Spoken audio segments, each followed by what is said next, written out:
The psalmist said in Psalm 103, "Bless the Lord, O my soul, and forget not all his benefits." We're going to talk a little bit about benefits today. Jeff, what are some benefits that you've experienced in our fellowship and since coming to the Lord? Since coming to the Lord, I was saved when I was young. I always say I grew up in the church pretty much. I grew up in a Methodist church and went to Methodist college. And following that, I got a position as a youth pastor at an independent church. And when I got the position there, I got credentials, independent credentials. Okay. And they worked fine for me while I was at the church. But when I left and I had independent credentials, I found out what independent meant. Independent. Yeah. And I was having trouble connecting with other pastors. And I got connected with Robert Owen from South Hills Assembly, and he introduced me to the Assembly of God, really. And I went on to get my credentials with the Assembly of God, and opened up a whole new world for me. And I so much appreciated, a few things I really appreciated is that I had people to go to now. Yeah, I had my local pastor, but I also had my presbyter. And actually, when I started pastoring the church that I pastored in Pittsburgh, we were going through some challenging times. Okay. And I reached out to my presbyter at the time. And also, I was able to reach out to some guys in the district office. And even Pastor Steve Torville shared with me and talked with me. And I realized that, I'm not alone. There's a tribe behind me. And that I'm part of something bigger than just being independent or going on my own. And that was huge to me.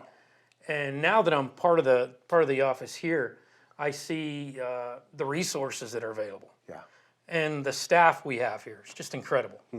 The level of knowledge, the experience, and the resources that are made available to pastors is incredible. I never realized it before. Right. Until I came and actually saw it. And George and Lee and Tom and Liz and just the whole crew. There's just so much that they add to and when they bring to the table of supporting pastors. And when I was a school principal for a period of time, and when I was a school principal, one of the things that one of my core philosophies were, if the teachers are happy, the kids are going to be happy, the students are going to be happy, and the parents are going to be happy. And I tried to foster that and work with that in the school. And I find it since coming here, kind of the same thing. We want the pastors to be happy and healthy. And if the pastors are happy and healthy, then the people in the churches are going to catch that. Sure. And they're going to be healthy. And then ministry can take place, discipleship can take place. And what I feel part of our responsibility is to supply them with what they need. Yeah. And health too. Sure.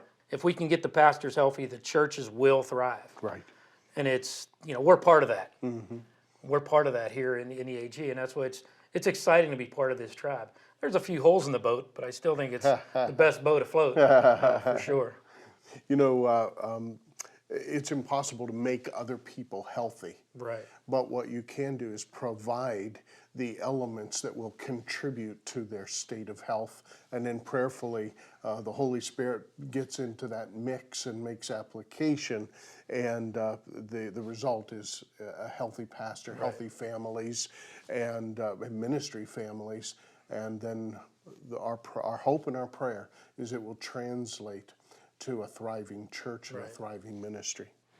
I really feel like we're moving in that direction. And I think that, the listening tour last year, that pastors, I found it interesting. They want more support. Yeah. And not less. Yeah, that surprised me as well. I wouldn't have been terribly surprised if they would have said, hey, we're getting our needs met in other places with other venues. But the overriding piece of that conversation is we'd like resources from our own tribe that will help us resource our ministries and resource us as ministers. Right. And I think that's important. I know that I had, sometimes guys that come to me says, why do I have to go outside the Assembly of God to get these resources? Or to get this type of worship or to get this type of spiritual experience? Why do I have to go somewhere else? Why can't I go to the AG to get this? And I think it was evident by our Thrive conference Right. with the overwhelming response and just the great spiritual experience that we had there. Right. So it's credential renewal season. Yes, And the most wonderful time of the year. The most yeah. wonderful time of the year. And approximately, where are you in? We're over 1/3. Oh, okay. We just tipped about 400, a little over 400 that are coming in. So they're coming in, but guys, you need to get with it. And we're actually giving away another iWatch this year. Hey. I want an iWatch. Okay. You're not eligible. I know.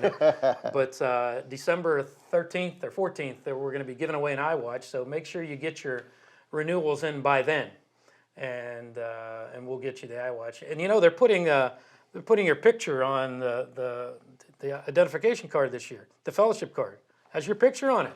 So make The sure benefits you take just keep on I coming. tell you what, it's just great. Hey, that's all we have for today. Renew your credential. It's the most wonderful time of the year. It only takes about 15 minutes, so jump on it. You know, I have a confession to make. I haven't renewed mine yet, so it's this is being taped on November the 13th, so by November the 14th, I'll have mine done. Well, I'm going to check to make sure. Okay, all right. Hey, God bless you. We'll see you next time.